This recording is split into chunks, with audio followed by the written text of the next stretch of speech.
Hello, shall we start? I think we should start. So, good evening, gents, and I hope there are some ladies over here because we are multi-gender community. At least we want to be seen as the multi-gender community. Anyhow, good evening, welcome. This is Saturday. This is FPV University. I'm Paweł Spychalski, and I will try to entertain for the next around 1 hour. Some time ago I made a promise that the live streams will be slightly more of a thing, because let's be honest, for the last year, since basically June 2022, I stopped running live streams every week, and then I was running them every month, and then I forgot about them, and blah blah blah blah blah blah blah blah blah.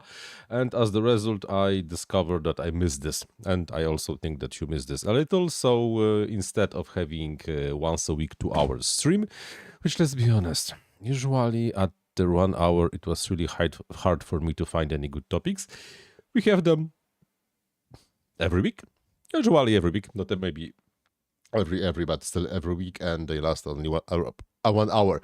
In my opinion, this is much better. Plus, I think I started to like the Wednesday build streams, and I think the Wednesday build streams also will become something slightly more permanent. I think my desk is slightly to the side. Let me fix it. Yeah. Now we can pretend it's a parallel line. It's not really a parallel because there's distortion from the lens, because the lens is super wide, it's 8 millimeters. So, you know, it looks like it looks. Mrugrysek, Sergiel Shipotella, Nord 49 RC, Rotorismo, Greg's Tow Life, and Robert Ross and Jackal PT, and everyone else, please welcome. I see we have a question from Greg's Tow Life, so let's try to maybe answer the Greg's question before we proceed with the topic for today. And the topic for today is that being an INAV developer can be a dangerous hobby. I have, let's say that I have some interesting footage to show you because this week I was testing a new feature, and there is something in it. So, Greg's Tow Life, it can be dangerous. One of my friends got his hand chewed by his own props. It was gnarly for sure. I wonder how he did it. There one day I went to pick my quad and I accidentally hit the R button and then the throttle. But thankfully I was grabbing it where my hands were out of the way. Now after I disarm, I move the throttle all the way up so that won't happen again. Exactly. Yes, this is exactly a good advice. After you disarm, you shoot automatically. Let me get the radio and let me show you what I mean. The pocket is still on my desk. After you disarm, let's say I have arming over here. I disarm. I automatically, I have a habit right now, move the throttle to the back. So if I bump the arming switch, it will not arm because throttle is in the not low position and the motors will not start to spin and make a cuckoo to my hand. I don't like it. I got cut, my hand got cut by propellers a few years ago. Oh, it was nasty. It hurt like shit. Luckily I needed no stitches because I'm a grown man. I do not go to cut to have stitches if I don't really like, I'm bleeding to death. So that was that. Yes, safety all the way. Oh, Bandita, how was your way home? Long, right? Bandita visited me, when was it? Wednesday? Thursday? And got me covered with Hungarian wine for the next year. Thank you very much, man. That was a super nice gesture from your side. This is the second time I actually met Bandita, because last year he also visited me when he was doing some work nearby. So yeah, that was fantastic. On a completely different note, something that I already hinted here and there, I got this. This arrived like, I don't know, Thursday. Some time ago, I have a Hero 10. I have a Hero 10, GoPro Hero 10 Black. I like the camera very much. But after 2 years, I decided to check maybe if there is an alternative I can use on my drones. Because the Hero, yeah, it's nice, it's fantastic, it's great. but not really. I always had some reservations towards the if the sensor is not doing any upscaling. So after the DJI showed this thing, I actually ordered, paid from my own money, and got me the Osmo Action 4. And you know what? I think I like it. I think I like it. I do not have yet the full material recorded about the Osmo Action, but I have some FPV footage already recorded. So if you don't mind, my OBS got crazy. But my OBS got crazy, and for unknown reason to me, it rescaled everything I have. Every single scene, it basically rescaled the view from main camera, and I have no idea what's going on, why this is happening, but this is happening. So anyhow, I know it's fucking bad. No, I think I will have to restore from the I think I will have to restore from the backup I have somewhere, because this thing just looks shitty. Maybe.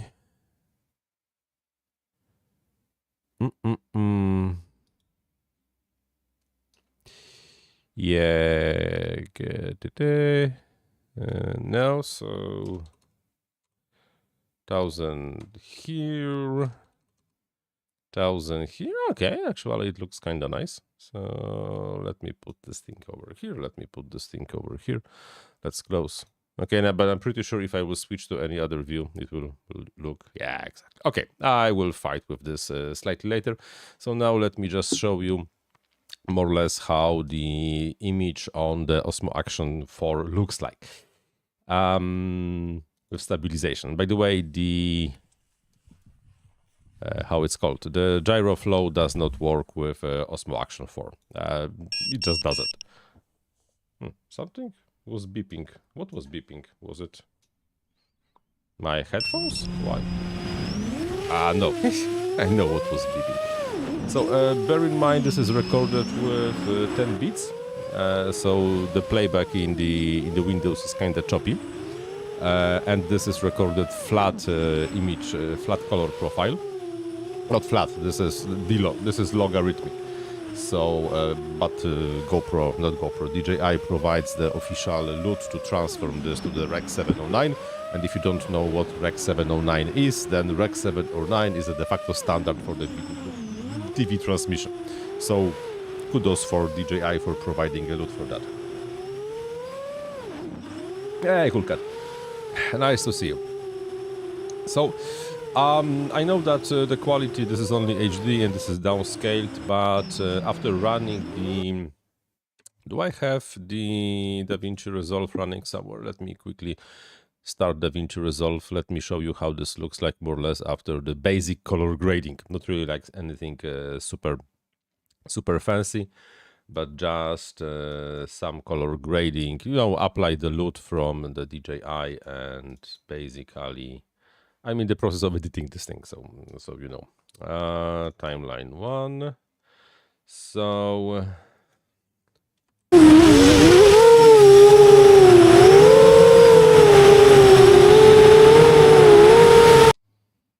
If you ask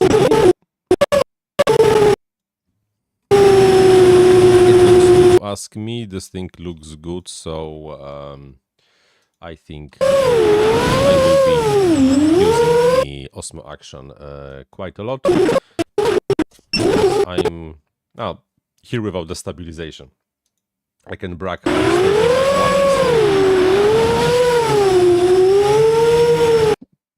I still have to fight with the color grading on that because I think I accidentally made the image slightly too dark. So contrast curve. Okay. But I think I'm kind of happy with the results of the Osmo Action 4. So I think that's a good thing. Yeah, exactly. It looks kind of good. I'm I'm also preparing the side-by-side comparison of both cameras.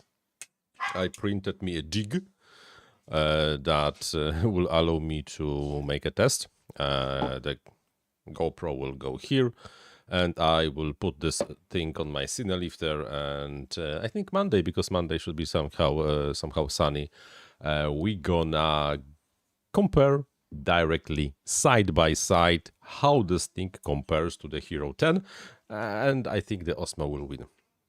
Yes, I know now that Hero 12 will have 1-inch sensor. There is, however, a problem. Hero 10 is a chunky camera. Just let's make a direct comparison one with the other. You see that the Hero 10 is bigger and it's also heavier. Not by much, but it's heavier than the Osmo Action. But if you put even bigger sensor into this thing, that means the camera will be even bigger. And that means that the camera will be most probably even heavier. Because believe me or not, there is not that much space inside of the camera to still have the battery and be able to fit the bigger sensor. So I think that the Hero 12 will get even bigger than the Hero 10 and the Hero 11. And that also means that all the accessories you had for the previous generations will automatically not really fit. But we will see when they will show this thing, and you know. So that's that. The video about that later, not now, because not now, because I still have to finish. I still have some videos to finish, but that's the reality. And now, let me now talk about why the topic for today's stream is so grim that it's dangerous hobby. Because let's be honest, it can be dangerous. This is something that we already talked in the very beginning of the stream. That if you get the prop strike, you might get stitches. You might need stitches. And although I know that 3-inch propeller will not probably make any permanent harm to your hand. 5-inch quad can cut quite deep. But imagine what was happening like 7 years ago when we were using those big 10-inch or 12-inch machines. Those were wow. If you had enough of the powerful motor and big and heavy propeller that could make you some not very pleasant things to your parts of your body. Different parts of your body. David Windestall, years ago, made a video how he was cutting sausages, showing that this is not really safest endeavor ever. But I want to show you something different. I want to show you something different that proves kinda that it's not that easy to be an INAV developer, and it's not that easy to do different stuff for INAV, because we are preparing slowly for the INAV 7. Yeah, it's coming. Yes, it's coming. It will be there sooner or later. And the thing with the INAV 7 is that it might get quite a lot of the super nice features. And one of those features will be cruise mode for the multi-rotors. What's the cruise mode for the multi-rotors? One more time, let me take the radio. You take off, you enter cruise, and then you do not have to touch any sticks. You only set the cruising speed with the pitch stick. Just move it forward for like half a second, so it, for example, locks for the speed of 10 kilometers. Then release the stick, and it goes forward without you having to touch anything. Then when you want to brake, you move the stick backwards, it slows down. So it's like an improved position hold, because with the standard position hold, you have to have the button moving, you have to have the stick pushed forward for this thing to work. And that's the theory. That's the theory. When it's working, let me show you how it, maybe I should. Let me do this thing. Let me show you first how it works when it works. And it works. Yes, I have a video. This one, yes, exactly this one. This is me doing, okay, now I enter the position hold. Now, just a second. Okay, I have a cruise mode enabled. And let me make a turn. At this moment, you basically do not have to touch any sticks. It's flying by itself. Then you push forward. It sets the speed, for example, 18 kilometers. You release the stick and quad goes forward with the speed of approximately 18 kilometers. Then you go somewhere where you want to be, stop, brake, change direction, whatever. And you are kind of happy person. As you can imagine, if you are flying longer flights, this can be extremely useful. Let's say you want to go far, or I don't know, do some kind of the mapping or anything like that. Useful feature. Let's be honest, this is an useful feature. However, there is a bug. There is a bug that is causing some, well, unexpected things to happen when you have bad luck. Different DVR, same day, same quad. I'm one more time playing with the cruise. Okay, you see, I activated cruise for a second. It went into the strange. Okay, but I was able to recover. Then we continue. I set myself one more time in the position to engage cruise mode. And now wait. Let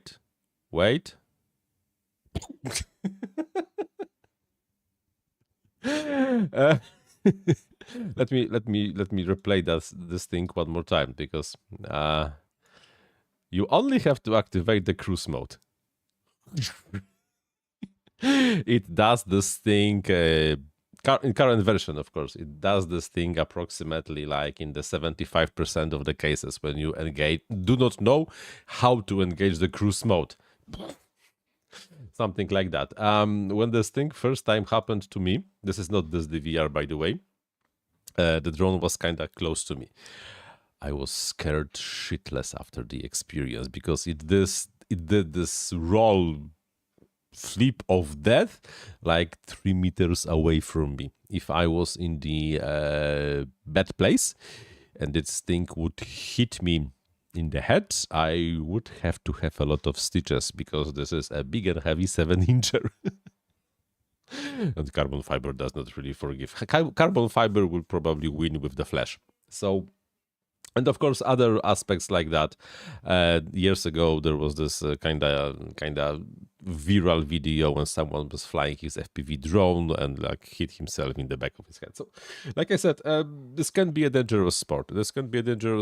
I'm not saying this is a dangerous sport, because so far we don't know that anyone ever died or was like severely endangered because of flying with the FPV drones. But yeah, things can happen, and you kind of have to be careful. I know that right now we have the media and authorities saying, "Oh, the drones will kill us all," and blah blah blah blah blah blah blah blah blah. Yeah, there is something to it, but still, well, current drones are stupid. It will not kill anyone. This is all about pilot who does stupid things, not really a drone. But drones can be dangerous to pilots as well, especially noobs who don't really understand and feel the respect for the hardware. Because this thing, if things go wrong and you stick your hand into the grinder of the 7-inch propeller, it can dip. If you fly into yourself, you will be in problems. And if you fly into someone else, you also might hurt someone. You might and this is not something that you really want to happen, because this usually means that there's a prosecution, and yeah, not really pleasant legal stuff. So really be super careful when flying FPV drones, because that's always worth. Anyhow, Steady has a question. Any tips on indoor flying a wing with INAV? But how much of the indoor you have? How big is the place when you can fly with a wing? I assume the flying wing. Guessing setting failsafe to drop would be a good idea. Should I disable GPS completely, or is it enough to bypass the GPS lock? It's not really enough to bypass the GPS lock. If you really want to fly indoor, you no, actually, you're right. What you wrote is a correct approach. If you set the failsafe procedure to drop, and then override during the arming phase, you just pull the yaw to the left and then arm, and it will arm without the GPS lock. You should be golden. But honestly, where do you want to fly? I really would like to know what kind of the indoor flying with a wing you have, because I'm kind of interested. Maybe I should go visit you. So that's that. Bandita, have I ever had an HD FPV camera that can HD record, make own SD card little, and good price value? Yeah. The thing is that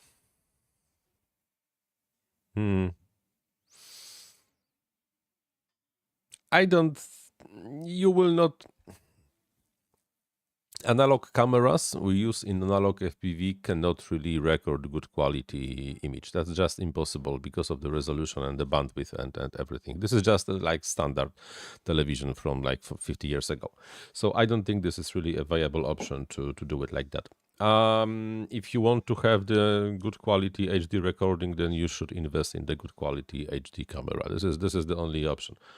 I know that many people recommend like run cams or fire something or something like that.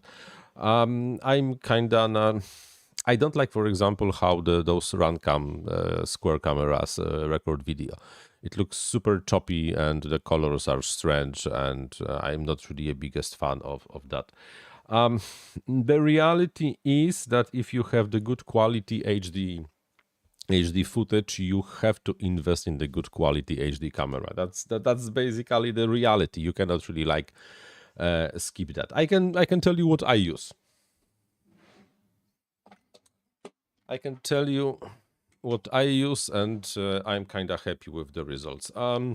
The Cadix Peanut.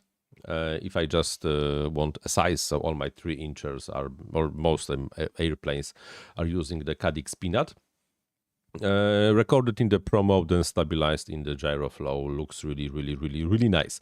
Until recently, Hero 10, amazing quality, good stabilization. You can record without the stabilization and run it through gyro flow.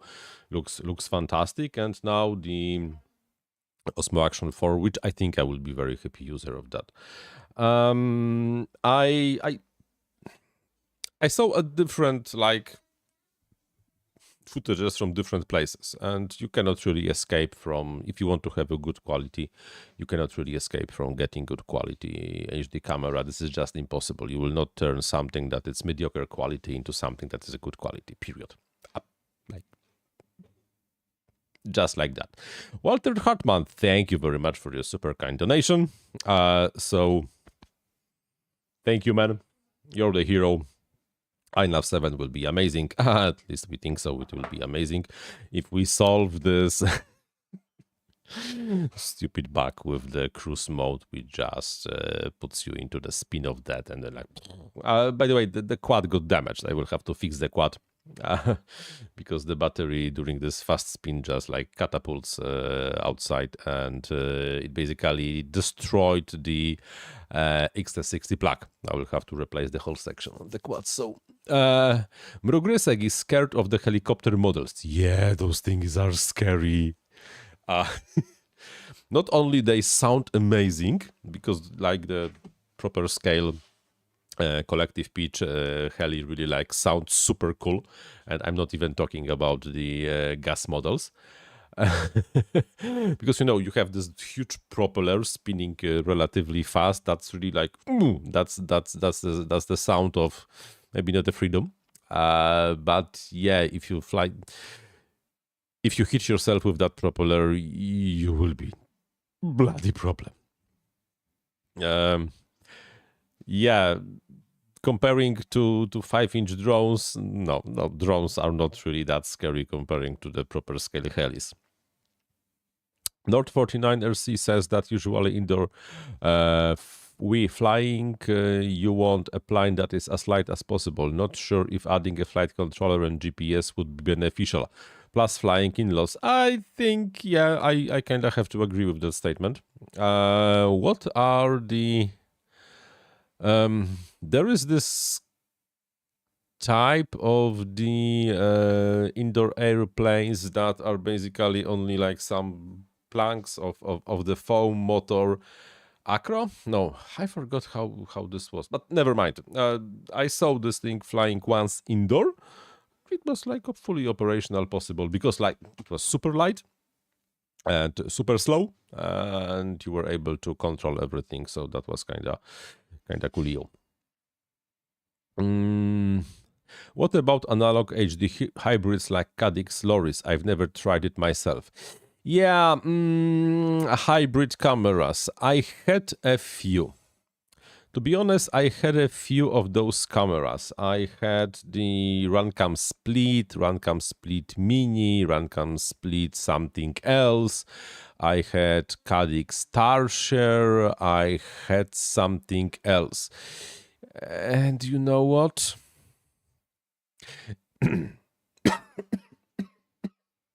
Sorry. At least back then, the quality of the HD, even 4K, was to some extent disappointing.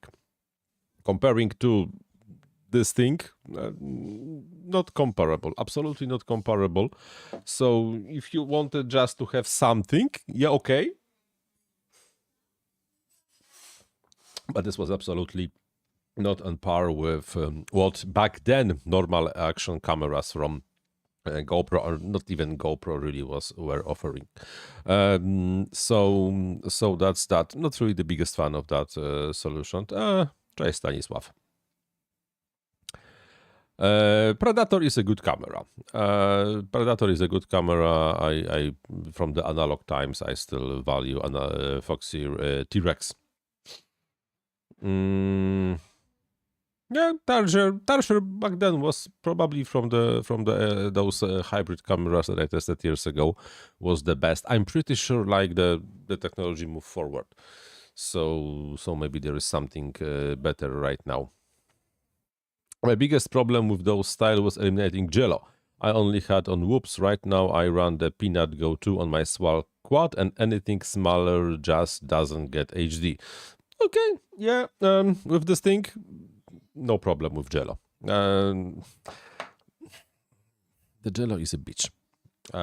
Jello is a bitch, and yeah, but it's really hard to expect that you will you will have the HD recording with the super small drone or airplane, because well, this is just the weight and the size that you have to put on this thing.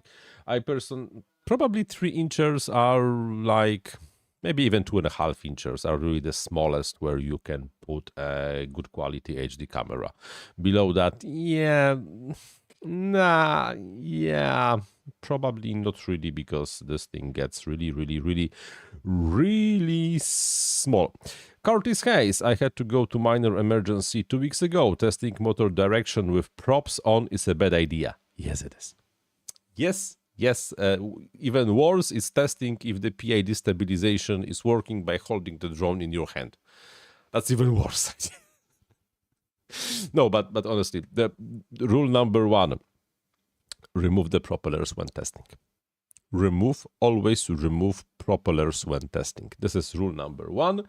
Rule number 2, when disarmed, move the throttle up. So then when you accidentally bump the arming switch, it will not arm. So those are two safety rules. And safety rule number 3, always assume the worst. Because, yeah, that's just how it works with those pesky drones. You had no idea how many times I had accidental arm of the drone, for example, when I was playing with on the flying field trying to set something up. Radio was just flying close by and just bumped this thing. Propeller started to spin and cut this or that. Okay, this GoPro has a like cut over here from the situation like that, and so on and so on and on. So yeah, always be very careful. On the drones, pre-arm is also a good idea. Yes, I don't like pre-arm. I don't like pre-arm because I want to be able to disarm and arm when I want to, especially on the airplanes. Because if you accidentally disarm while flying, then you want to be able to arm as fast as possible, which is, by the way, possible. With the pre-arm is additional step. So I'm not using this step. I was using this. I'm just like, I had the habit, move the throttle stick up, and then it's not arming itself. So, and also super important, when carrying your radio while looking for the downed craft, avoid carrying the radio by the carrying handle. You had no idea how often I was just carrying the radio like that, and then like snagged it on the pants or just something I'm wearing with the arming switch. Super dangerous. So be super careful when carrying the radio by the carrying handle, especially with the switches towards you. But also this is not really like, if the drone is armed, do not carry it like that. Do it like that. So you have this in your hand and it's not dangling in the places left and right. But you know.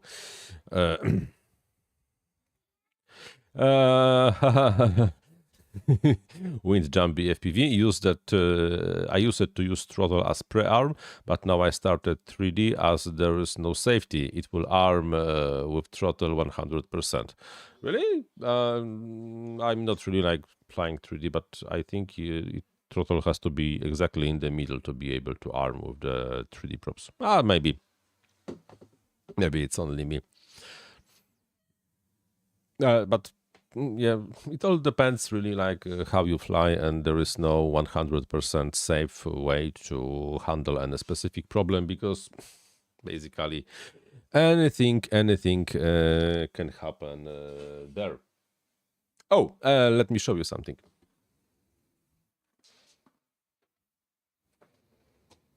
When on Wednesday we were building this thingy from the Rotorism, I have not yet then connected everything. I did it, and I have to say, it looks pretty cool.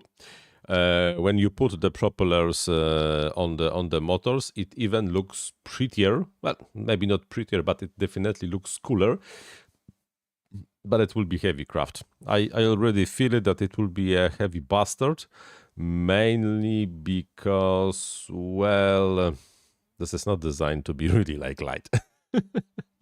Rotorismo, yeah, and I will have to move attach the Vista with the double-sided tape, not really on the mounting holes, because no way I can put the flight stack and the Vista over here without them touching each other. But as you see, it looks almost like it's a big 3-incher.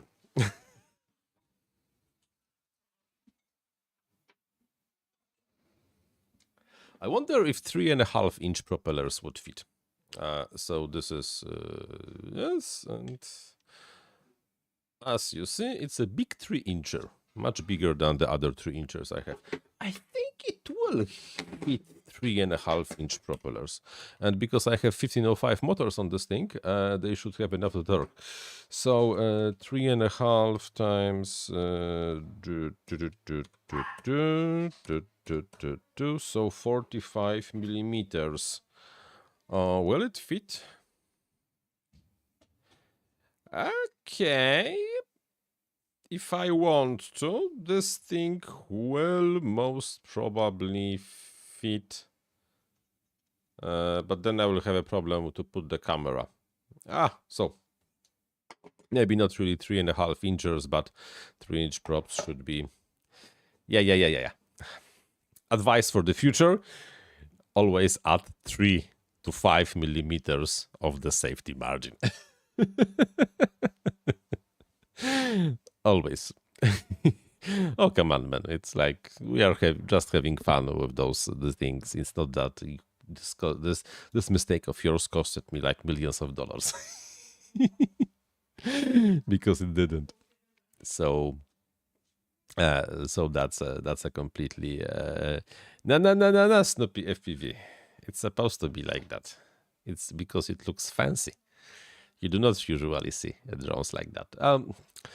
It's not something probably you will want to fly every day because it's bigger, heavier, and let's be honest. In case of the crash, those standoffs will take all of the impact force. So most probably not. But it will be a cool topic for the video, and I'm pretty sure I will have some fun flying this thing. Kirkirov. Do I have any tutorial how to perform Maiden fly on the flying wing? Yes. I think I have. If I have not taken this video down, let me quickly show you.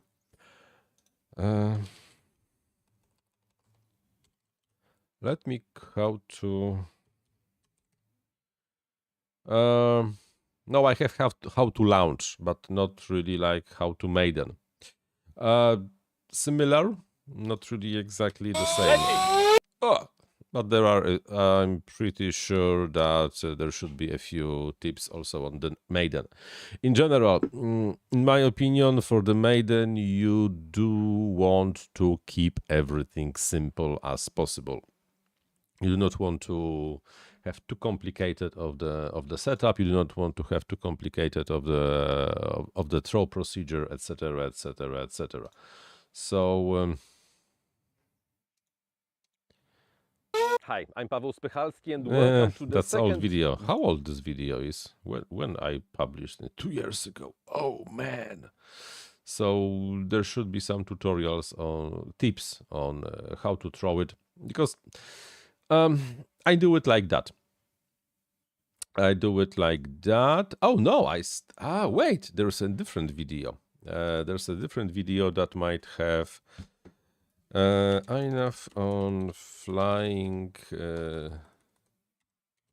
wing tutorial, because also 2 years ago I made this long playlist, and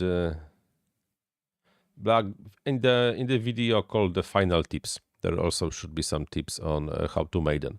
I usually leave the defaults at defaults because they are just as good as any other setup.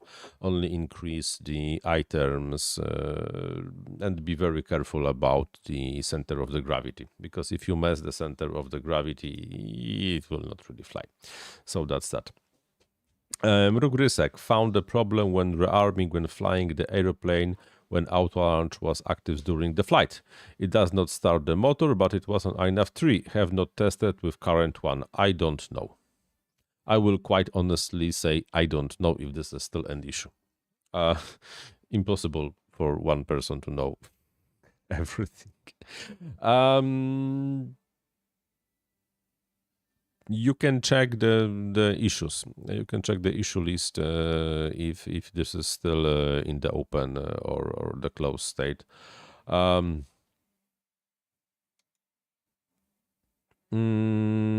Bet for life, doesn't INAV require multiple rearms after disarming mid-flight? No. Why? What are you referring to? There was a way to force arming without all the arming checks proceeded when like switching 10 times. But if you put the plane to level, more or less put the plane to level, and pull the throttle low and arm, it should arm, absolutely not a problem. There is a problem when you had the restart of the flight controller mid-flight, because then the gyro calibration might not work, but should be fine. There is a way to allow the emergency arming by switching the switch 10 times, like that. But now you can always by default pull the yaw stick to the left while having, of course, the throttle low. Of course, you have to pull the switch, disarm switch to disarm first. This is also very important. Pull the yaw left, throttle low, arm, and all the arming checks will be ignored, and the craft should arm absolutely no problem. KC Quadtron X, how am I doing today? Okay, I went cycling in the morning. I'm tired. I took a nap. I made a dinner. I ate dinner. I visited some friends with my wife. Now I'm streaming to you. I recorded a lot of B-rolls for my Osmo Action, DJI Osmo Action 4 review. It was a pretty nice and pretty, how to say it, effective, not effective. I did a lot today. That's most probably the correct way to name it. Anyhow, Eltion? No, I'm not from Argentina. I'm from Poland, Europe, different continent, man. Why? Any chance that my accent looks kind of Portuguese? No, Argentina is Spanish. No, my Spanish is limited to, what can I say in Spanish? Donde está la biblioteca? Anyhow, I was learning Spanish a few years ago, but I don't think that I remember enough to be able to communicate in this language. No, I'm not. Maybe like Madre de Dios, and that's basically all. Oi. You know what?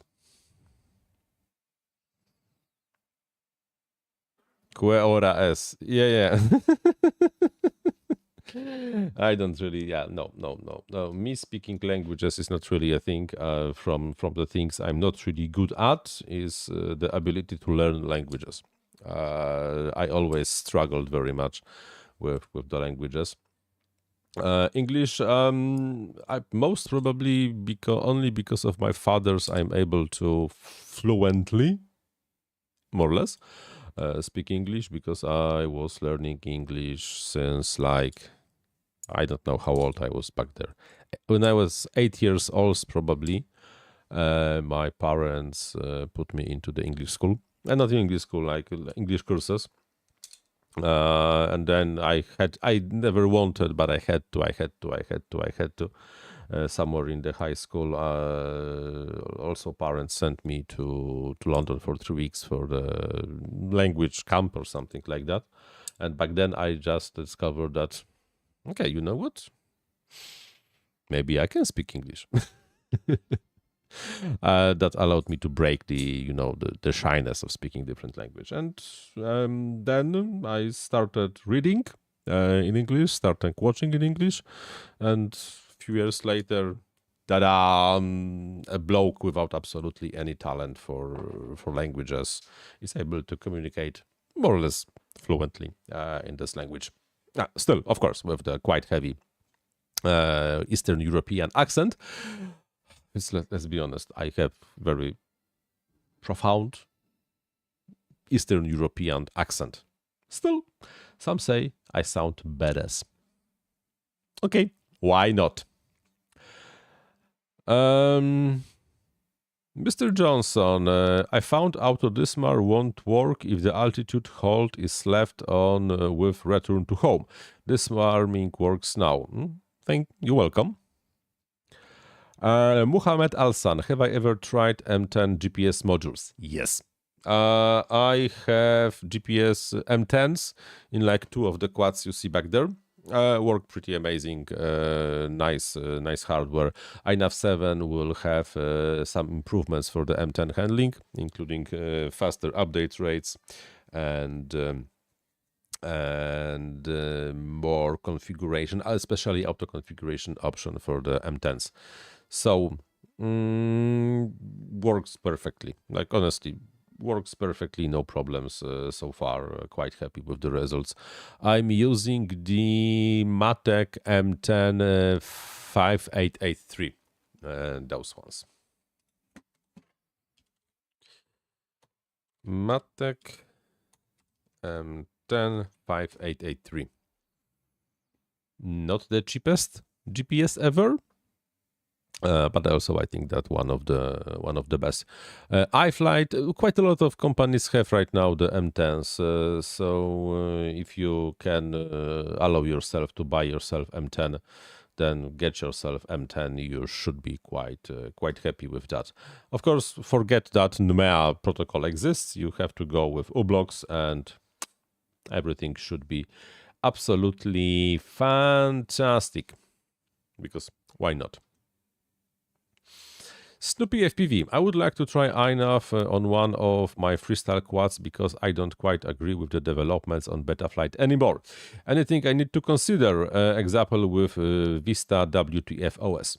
No, everything works. All the quads you see over there are flying only with INAV, and I'm pretty happy with the results. What you do have to consider is that there is no resource mapping. So you either have to map motors with the mixer or just switch the cables between the flight controller and the ESC. And also there is no bidirectional D-shot, so that means that the RPM filter works only with the ESC telemetry, but INAV does not require the RPM filter. You do not have to enable this thing. Just apply the 5-inch preset, set up the P gains. How you can I even have the video more or less how to copy the PID tune from Betaflight to INAV, and everything will work fine. If you ask me, the RPM filter is kinda overrated a little. If you have good enough of the filtering setup, you do not really need it. Can you share what kind of Betaflight developments are you not agreeing with? Is there anything in particular? If you don't want to share it publicly, please drop me an email at fpvuniversity@outlook.com. Just from pure curiosity. Drop me an email if you can. If not, I will absolutely understand. Mrugrysek, yes, I know that my English is understandable. Yes, I'm 100% aware of the fact that it's understandable. It doesn't sound like I'm a native speaker, but that's a completely different story. I'm fighting with that. I'm fighting and to have slightly less of the R pronunciation. I'm trying, so my R's are less audible. So I'm trying not to say water, because all the Eastern Europeans would say water, because we like to say our R's. I try to say it more like water. No, not water, because that's too much, but water. Water.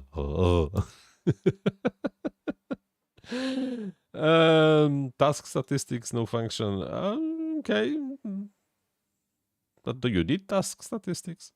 Okay. Anyhow, we are going into the strange direction right now. Maybe we should just skip it because why not? Henrik Pfar. What are my experiences with metal foil for Meter Mag shielding? Don't do it. Because this is very important. You cannot shield the magnetometer and still have working magnetometer. It's just impossible. If you really shield the magnetic field around your magnetometer, the magnetometer will not pick up the Earth's magnetic field and it will not work. Because I'm not. Can you? Because also shielding of the magnetic fields is basically like in our drones not possible. You can to some extent shield the RF noise. But this doesn't really affect the magnetometer itself. In some cases, it affects the GPS reception. But if you have wires connected to your Mac and like it's still like the noise will go through the wires and you will not really like do anything useful with that. So forget about shielding the magnetic fields. It will just not work. Absolutely not possible to have it running. And if you want to have operational magnetometer, just put it like at least 5 to 10 centimeters away from ESCs, wires, batteries, motors, etc., etc., etc. Like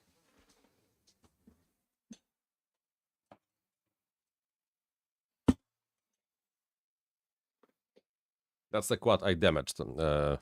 While testing, I will have to replace the XT60. This is M10, by the way. M10 in this place, and the magnetometer on this M10 GPS works perfectly fine.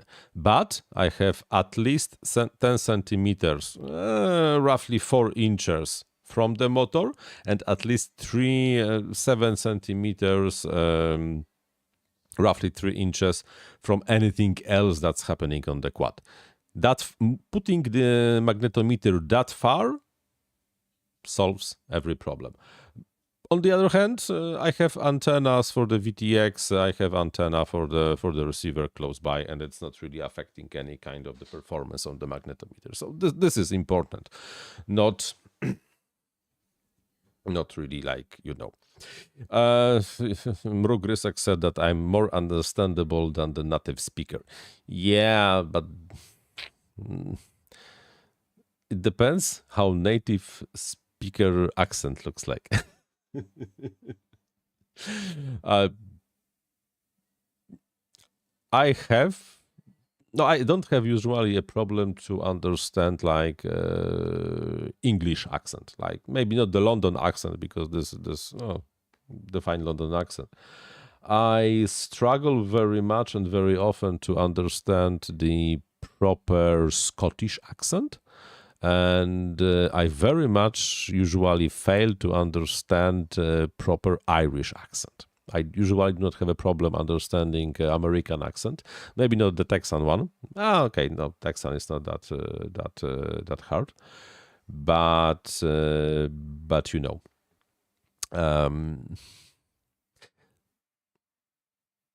my water.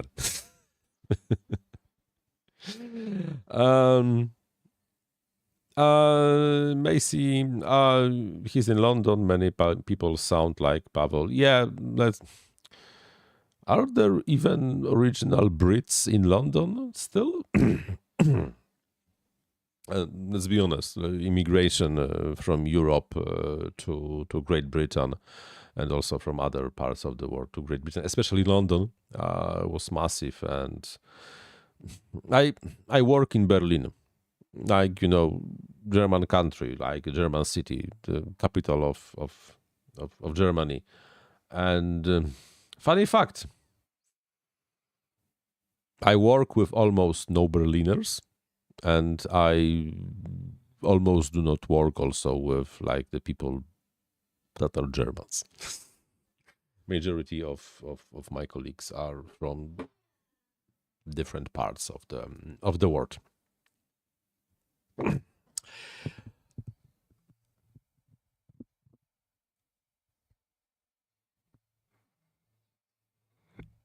Okay. Electron Juice. Some Flywoo M10 GPSs come with foil shielding to wrap around the wires. That doesn't work. That's a gimmick. It doesn't work like that. If it will,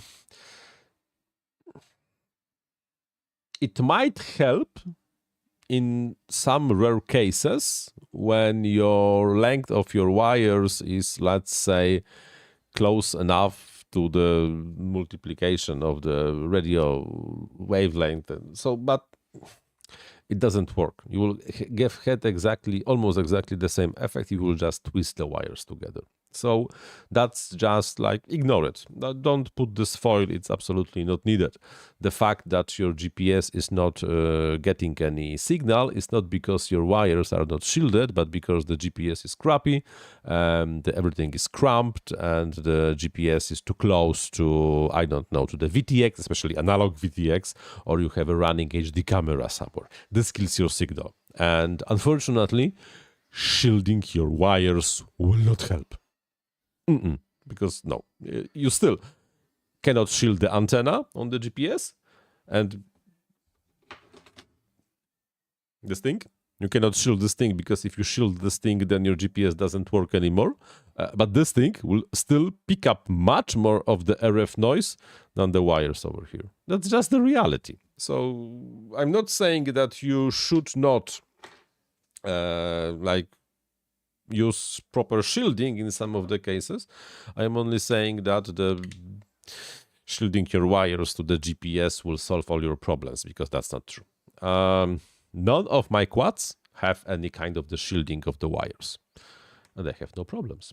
Everything works fantastic, outstanding, maybe not out of the box, but I take care about different stuff, like do not try to cramp the GPS and the VTX and the RX together.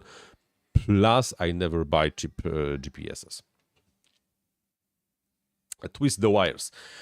Yes, twisted pairs. Not really twisted pair, but it's not...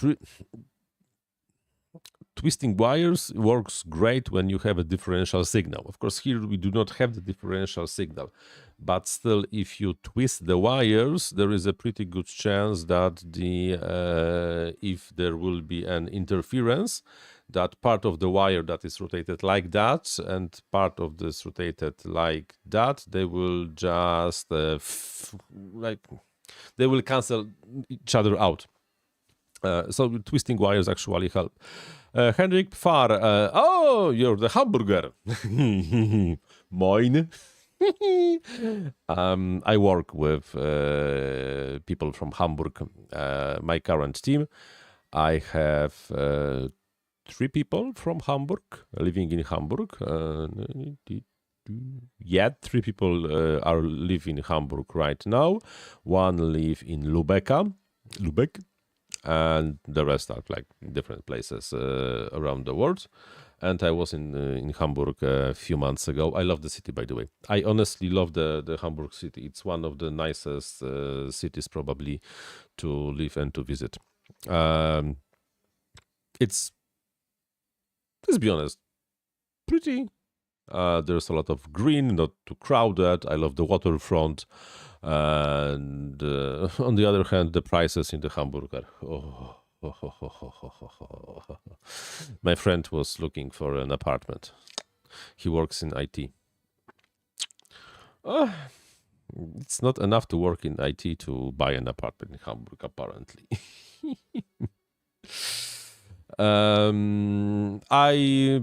Mrugrysek, I just twist all of them. I do not care about plus, minus twisted pair. I just like twist them all, and it works just fine. So that's that works actually quite fun. But for life, my 10-inch O3 has EMI issues. Megabytes drops on throttle. You think ESC and motors is causing more noise? Yes. The reality is that most probably you do not have enough of the capacitance on your ESCs. So just put huge capacitors, low ESR capacitors on those ESC. That will help. Also, what might help is to put the LC filter between that to power your air unit O3. LC filter, LC filter, LC filter. Let's talk for a minute about the LC filter. LC filter. LC filter is... we can just ignore the calculator. You basically... Okay. A nice graph of the LC filter. what's the, like, okay, in Polish, okay, it doesn't matter.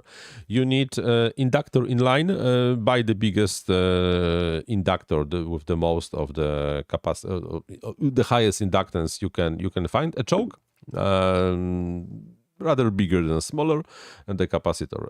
This thing connected between, as on the power line that powers your O3, should nicely cut out everything. You can play with calculating the values for this thing, but the reality is that the bigger we are not working with any given frequencies over here, because we would have to check the noise frequency and stuff like that. So just put a big choke or just something like that. You see, something like that. You can buy those things, from example, from AliExpress. On the other hand, how much is in the AliExpress? Okay, so AliExpress. Okay, LC filter.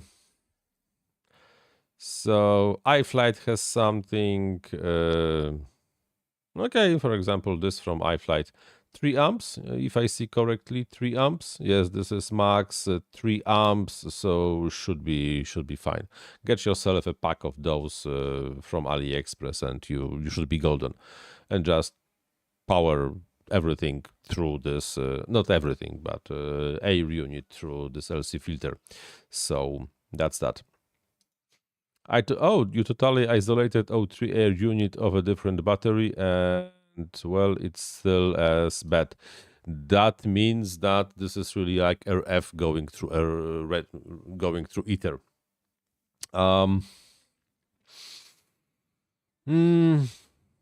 Moving everything further away from the ESCs and the motors and the wires. That's most probably the only option then you have. And improving the capacitance on the, you already have. Bet for Life says that it already has 2 capacitors, 50 volt already, but you have this on the mains or on the ESCs. Put this on every single ESC. Such a big capacitor. But if not, maybe then just the hardware just puts so much noise that, and then sorry, it will not really like. There is no magic silver bullet that will get rid of the noise. Okay, gents, 1 hour passed. I'm basically out of the topics for today anymore. I think we had a nice chat. 1 hour is gone. So thank you very much for joining me on this beautiful Saturday. And we were able to talk about safety and different interesting aspects of the FPV reality. I showed you the spin of death. And we nicely discussed my Eastern European accent. Most probably we will see each other in the middle of the week on another build live stream, and most probably next Saturday as well on the regular live stream, because, well, why not? I will try to prepare some topics, because I have not really prepared too much for today's one. 40mm gaps from ESC on the ESCs, as close to the ESC as possible and as big as possible. So thank you very much for joining me today, and, well, like always, happy flying. Ciao.